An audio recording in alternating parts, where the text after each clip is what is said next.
I'm going to move us on to the next news piece. We're talking about Five Nights at Freddy's on the Quest. I know a lot of people are excited about this one. Nope, Got a head not me. shake from I am not Adam. one of them. Yes, I'm super excited about it. So yeah, Five Nights at Freddy's VR coming soon to Oculus Quest. So Five Nights at Freddy's VR Help Wanted is the VR adaptation of the immensely popular horror game. It is getting an Oculus Quest version. Although we hoped it would arrive sometime last year when the studio first said it was coming to Oculus Quest soon, Stillwell Studios have announced the Quest port is now only one bug fix away from being done. So let's hope that is soon. Well, I will tell you from experience that one bug fix away. Could be months. You never know. Oh, yeah, for sure. Yeah, I know that's not even the only one. There's a whole list of games that were supposed to have came out either last year or at the beginning of this year that have still kind of, been delayed, but it'll be worth it for sure.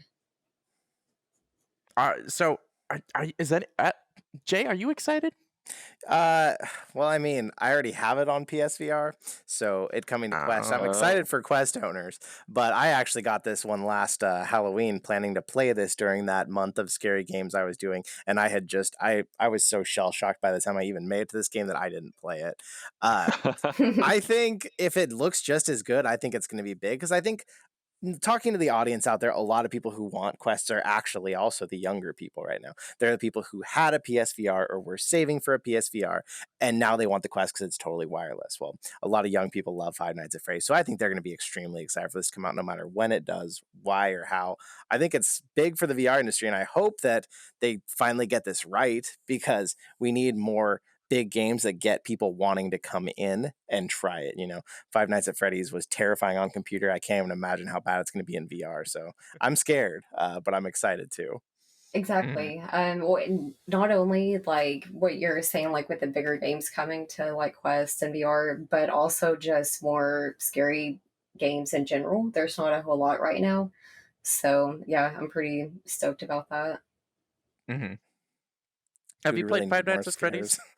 No, I haven't. It'll be a first for me, so that's why I'm like, I don't even scary games. Yes, like in general, and so honestly, I think on the VR side of things, I've only tried one scary game, so I have to fix that. Can you handle them? Are they intense for you? Yeah, no, like that's scary movies, like period, are my thing. And really? So yes, I'm somehow not surprised. Exactly. And so I don't know. I'm really, really, really excited about this one. I think out of all the games that I found out that are coming. Mm-hmm. See, I am the complete opposite. I do not do scary games at all. Yeah. There seems to be this weird split between people. Like, that's why I'm curious. There are people that love horror movies and horror games and never get scared at them. There are people that love them and get terrified by them, and then there are people who get terrified, just don't ever want to play them. So that's what I was curious, Destiny. Where do you land in that? Do you actually get scared, or do you just laugh at it? Oh no, yeah, I don't get scared at all. Like, I love especially the classic horror movies and stuff, and so I don't know. I just kind of like that cheesy, the whole like suspenseful side of things. I don't really get amped up like some people do. So it takes a lot to scare me. We'll see if it's got what it takes. Have you played Half-Life Alyx yet? No, I haven't. Is that one pretty? I know it's good, but I mean, like on the scary spectrum of things. I mean, I think you gotta play it now. I want to hear, because it's not, Half-Life Alyx isn't a like typical horror game. There's not. Would you consider? Is it more like game? a thriller? I mean, like there's one particular section that we're all referring to, I imagine, when we're talking about Half-Life Alyx, right? But would you consider that a horror game? Because I loved every minute of Half-Life Alyx, and especially that section I thought was the highlight of the entire game. Yeah. So for me, actually, while it was a really cool section, that part didn't scare me as much as especially like a lot of people had kind of like hinted, oh, there's this really scary section. Here's the name of it. I'm not going to say that here on the podcast, but I was like, I hopped into it, and honestly, I found far more like fear and trepidation in the earlier sections when you're like first going like into the quarantine zone. They're like, "This is where you gotta go." I'm like, "I don't want to go down here. Why are we going this way?" I would go around this entire wall to avoid this. And Interesting. I would call yeah, Like Alex a tense game, not a scary game. It keeps Okay. you right. on your toes and it keeps you nervous that something's coming, but I wouldn't say it was ever anything like Dread Halls or something that just has you Right. scared the It whole just has that suspense. Cool. Mm.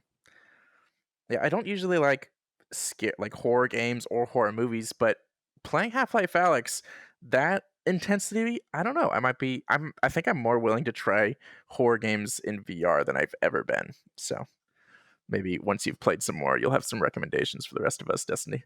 Yeah, the only one that I've played so far, this is kind of like off topic, but it's the one that I can only play through Steam with a link, but it's Desoladium. I could be butchering the name, but it's pretty awesome too. It's something that Mhm. they're still making, so it's not completely polished and done yet. But like I said, other than that, I haven't really got to play around with any scary games. So yeah, any recommendations at this point, I'm willing to try. That'll be my next one's that and Half Life. Yeah, play and Dread Halls before the next Dread podcast Halls. and tell us if yeah. that scares you. If that doesn't, you might be immune. But most people, that's a very tense game, and it's no spoilers here, but it's like Outlast in the way that you're kind of just doing what you can to survive, which I think is worse. Give me Resident Evil, give me a gun. I don't feel that scared. I feel empowered with a gun in my hand. Give me a game where I don't have any power to fight, and it's much worse to me.